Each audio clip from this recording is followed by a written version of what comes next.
Hey guys, welcome to Boxing Squared for boxing news and views from around the internet. The full details of the pay-per-view undercard for the Deontay Wilder and Tyson Fury fight, they have been confirmed.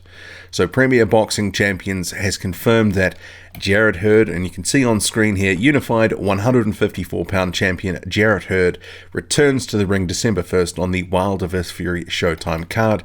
Heavyweight contenders Luis Ortiz and Joyce compete in separate bouts at the show set at the Staples Center in Los Angeles.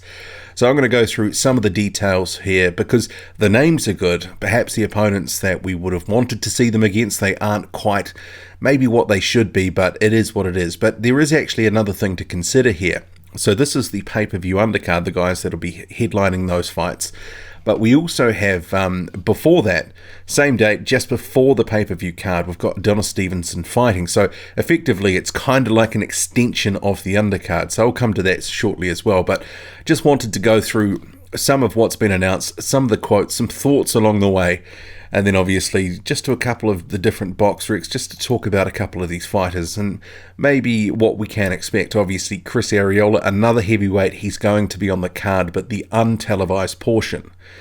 Okay, so if we get back to the actual announcement, so the most significant heavyweight event in the US in more than 15 years will feature an undercard lineup of stellar fighters, including the return of unified world champion and two of boxing's hardest hitting heavyweights.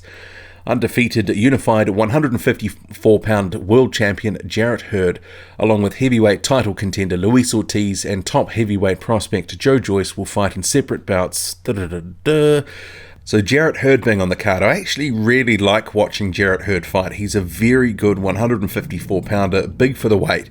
But obviously this isn't the sort of fight we wanted to see him in. Obviously he was coming off that fight with Erislandy Lara. Very good fight. He won the WBA strap in that one, added it to his IBF belt to become a unified champion. It was that knockdown in that 12th round that stole that fight for him. It was a really entertaining fight, and Lara obviously fought in a different way to what many had expected.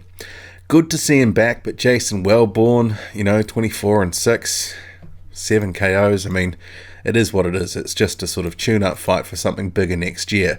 But in terms of the heavyweight action, Luis Ortiz will continue his quest for a second shot at a heavyweight world championship as he takes on American Travis Kaufman, 32-2, 23 KOs in a 10-round bout.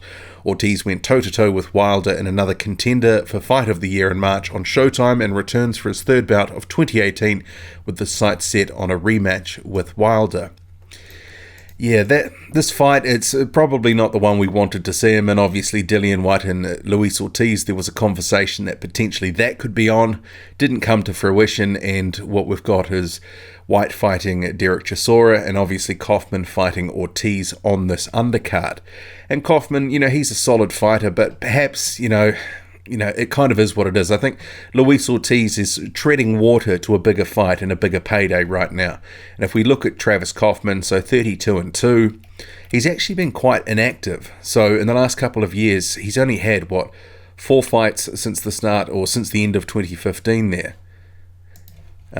We've got Chris Arreola, that was a no contest, that was the back end of 2015. Josh Gormley, KO win there. He lost to Amir Mansour, that was a majority decision loss. He beat Scott Alexander, and that was in June, and obviously he's facing Ortiz now. So, yeah, it is what it is. Kaufman, a solid opponent, but not exactly, it's not going to set the world on fire. And Luis Ortiz, a massive favourite for this one. And in the opening bout of the Showtime pay-per-view, 2016 Olympic silver medalist and unbeaten heavyweight Joyce, 6-0, 6 KOs, will face his 6th opponent of 2018 when he meets Joe Hanks, 23-2, 15 KOs in a 10-round heavyweight bout. Yeah, this is again a similar sort of situation. It is what it is.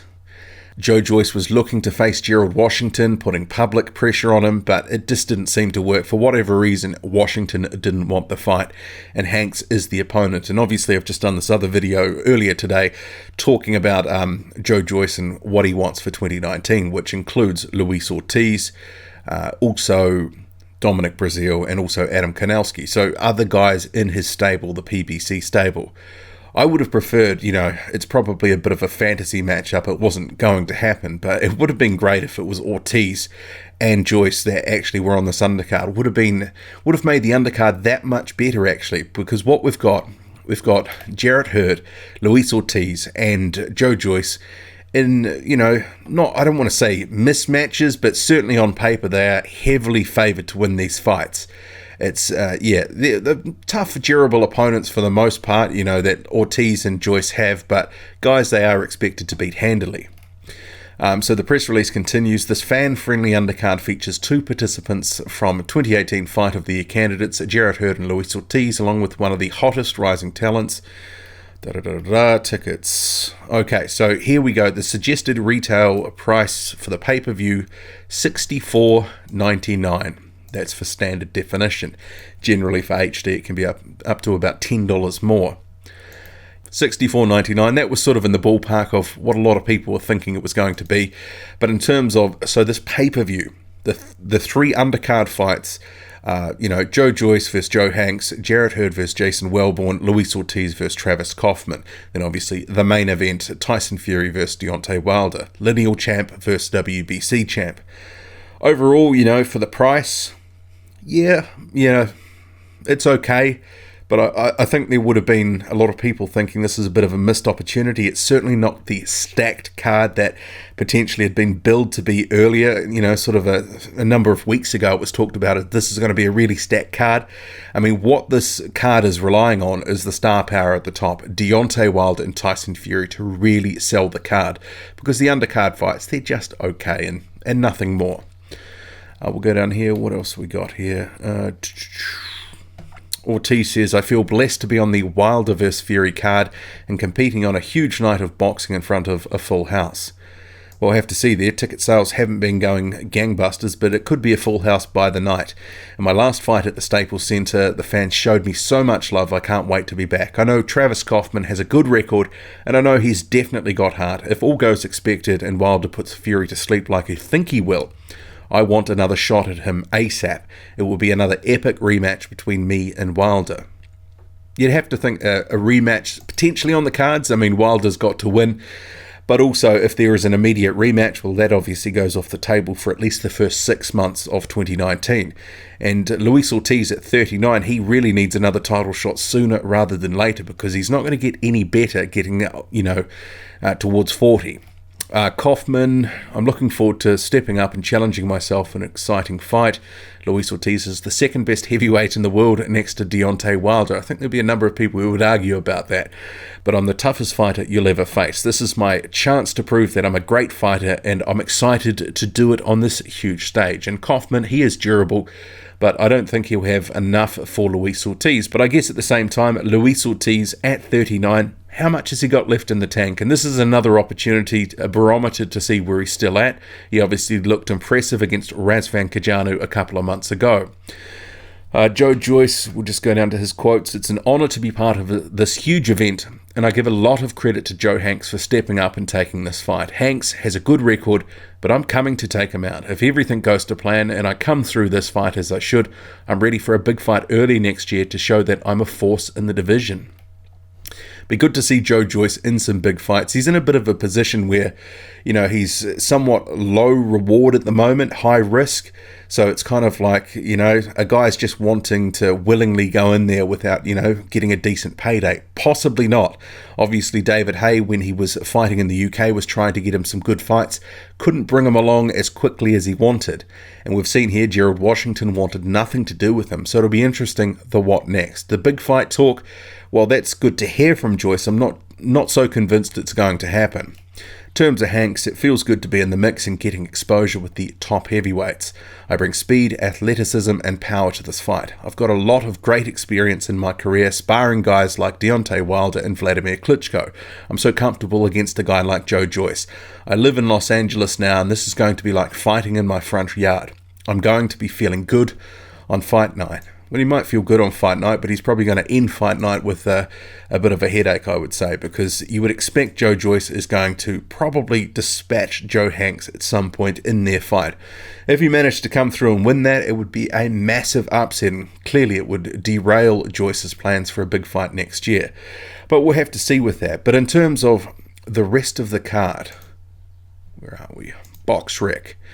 So as we've just gone through the main fights, we also have some other fights here, including Chris Arreola against the guy called Lorenzo Smith, 20-10-4.